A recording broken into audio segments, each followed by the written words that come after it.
Despite his age, which is 82, the president spoke live. He was not on tape like his predecessor was in 2021. And I have to say, he was as feisty as I've seen him in quite some time.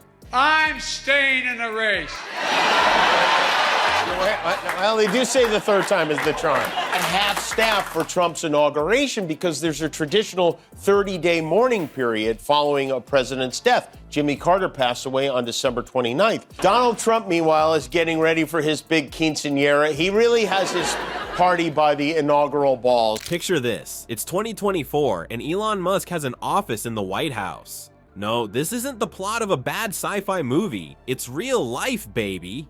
Before we move on, I'd like to ask you a small favor. If you appreciate this content, please take a second to like this video and subscribe to the channel. Over 98% of you watch the videos without subscribing. It costs you nothing, but it makes a huge difference to us. So, did you click the subscribe button?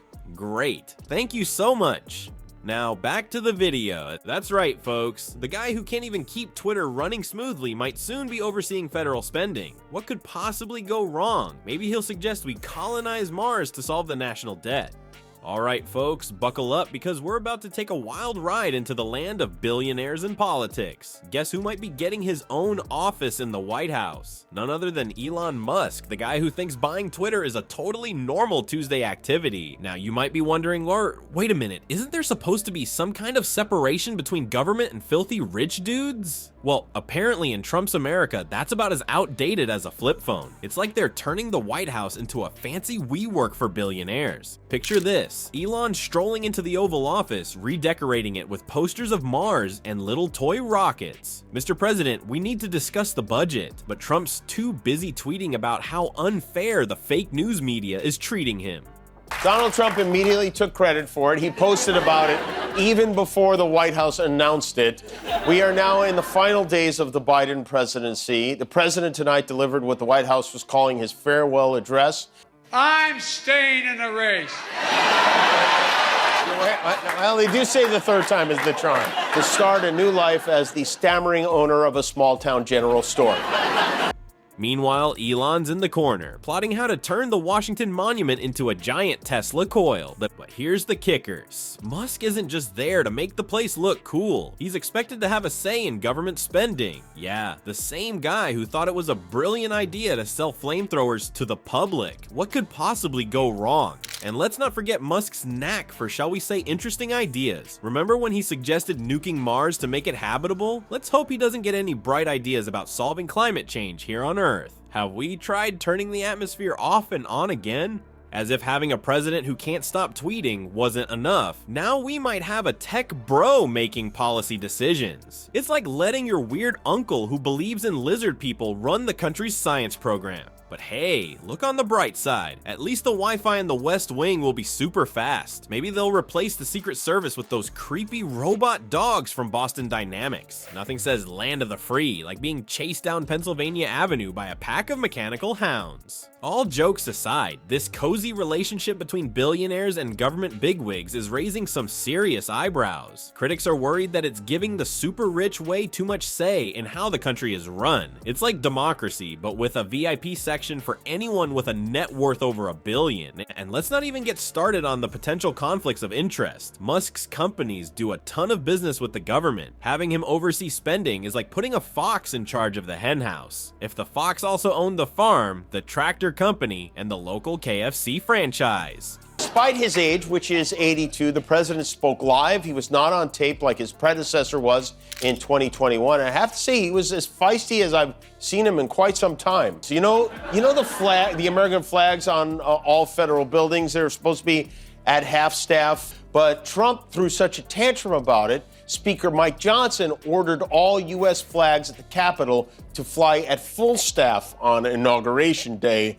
Alright folks, let's talk about Biden's latest wild idea. He's cooking up a plan that could make future presidents sweat more than Trump at a salad bar. What if we took away the president's get out of jail free card Imagine a world where the commander-in-chief can't hide behind a legal shield anymore. It's like expecting your cat to apologize for knocking over your coffee mug. Pretty darn unlikely, but hey, a guy can dream, right? So here's the deal. Right now, presidents can basically say, "You can't touch me, I'm the president," when they do something shady. It's like they've got an invisible force field that keeps them safe from any legal trouble. But Biden's not having it. He's like, hold up, that's not cool. He wants to make sure presidents can get in hot water just like the rest of us regular Joes. Picture this, a president actually facing consequences for their actions. It's about as likely as Trump admitting he's wrong, but Biden's giving it a shot. He's basically saying, hey, Mr. President, that get out of jail free card, yeah, we're gonna need that back. It's like he's trying to ground the entire office of the presidency. But here's the kicker, changing the Constitution is harder than getting a toddler to eat broccoli. It's like trying to convince Congress to agree on pizza toppings. Good luck with that. Biden's gonna need more support than a geriatric gymnast to pull this off. If Biden does manage to make this happen, though, it could be a game changer. Future presidents might think twice before doing anything fishy. No more, I am the law nonsense. It's like putting a shock collar on the presidency. Do something naughty and zap, you're in trouble, mister. But let's be real here, even if this passes, you know politicians will find new ways to dodge responsibility. It's like trying to keep squirrels out of your bird feeder. They always find a way. We might see presidents hiring more lawyers than a celebrity divorce case. So, will we see presidents sweating in court like the rest of us? They decided to do it tonight because tomorrow is Matlock night on CBS. Half staff for Trump's inauguration because there's a traditional 30-day mourning period following a president's death. Jimmy Carter passed away on December 29th. President Biden said it has been an honor to serve the country, and then he boarded a steam train to Oklahoma. Donald Trump, meanwhile, is getting ready for his big quinceanera. He really has his party by the inaugural balls. Or will they find new ways to slither out of trouble? Only time will tell, folks. But one thing's for sure, if this goes through, being president might not be as cushy a gig as it used to be. It's like Biden's trying to turn the Oval Office from a fortress into a fishbowl. Well, folks, it looks like we're heading for a political circus that even Barnum and Bailey couldn't have dreamed up. Elon Musk might be setting up shop in the White House, and presidents might actually have to play by the rules. What's next? A reality show where ex-presidents compete for pardons by seeing who can build the biggest wall out of Legos? Don't give them any ideas, or we might see the Amazing Race Presidential Pardon Edition hitting our screen soon.